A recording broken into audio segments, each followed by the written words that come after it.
The call came at 11:47 p.m., that hour when honest people sleep and liars accidentally tell the truth. Her voice didn't tremble. That was the first sign something was wrong. If you were man enough, my daughter said, you wouldn't have provoked Mom to cheat on you. Next time, try harder to deserve her attention. For a moment, I forgot to breathe. Not because of the insult, not because my wife's betrayal was suddenly dragged into light, but because my daughter, my own blood, said it with the same tone her mother uses when she's lying, calm, practiced, almost rehearsed. I didn't respond. Silence has always been my sharpest weapon.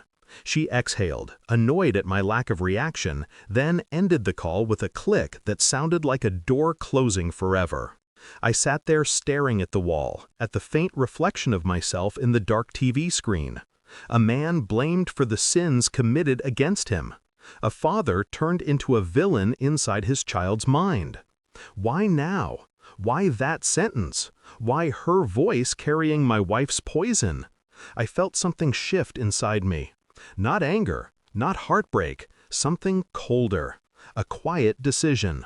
I didn't sleep that night. Because lies don't hurt me anymore. They interest me. The next morning, the house smelled like her perfume. Too sweet, too careful. She'd been awake before me, rare.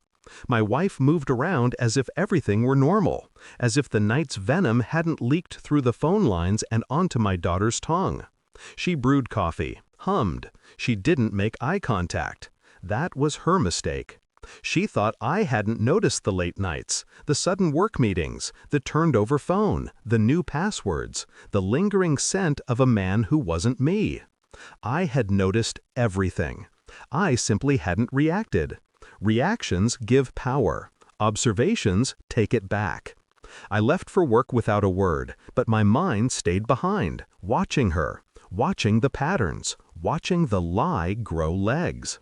By noon, the first step began, quietly, effortlessly.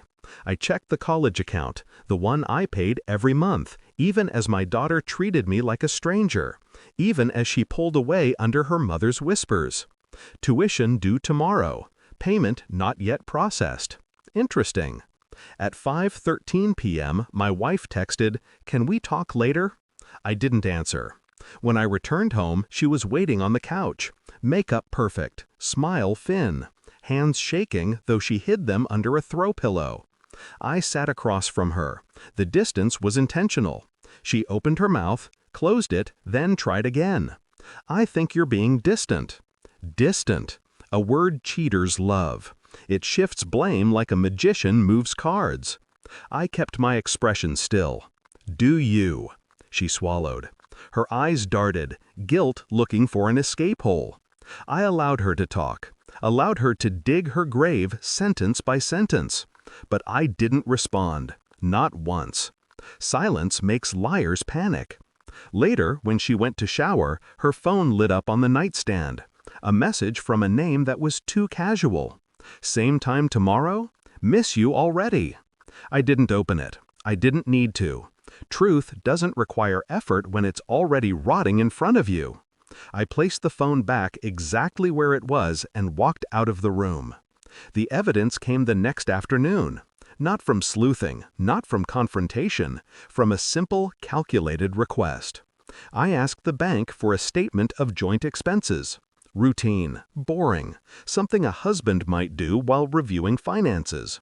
It arrived in my email at 3:04 p.m. Hotel charges, dinners for two, a transfer labeled gift. And then, something darker. A second phone line paid from our account. I stared at the numbers, the dates, the trail of betrayal so blatant it almost felt insulting. When my wife came home that evening, hair slightly damp, shirt smelling like cologne that wasn't mine, I simply handed her the printed statement. No words, just paper. Her face drained of color.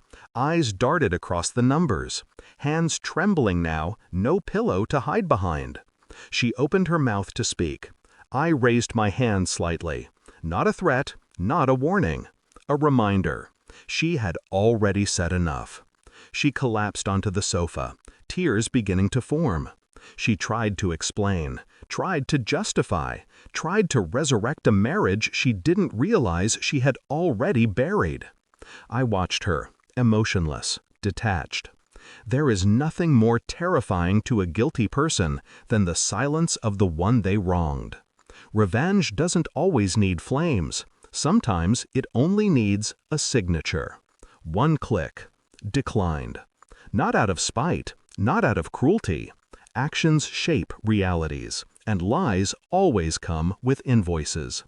At 8:32 a.m. the next day, my daughter called, voice shaking. "Dad, my college payment was canceled. What happened?" For the first time in a long time, I spoke. "Ask your mother." Silence. A breath. A tremor. Then a whisper. "Dad, what did she do?" I didn't answer. She needed to see the truth herself. Not satisfaction, not cruelty, just peace.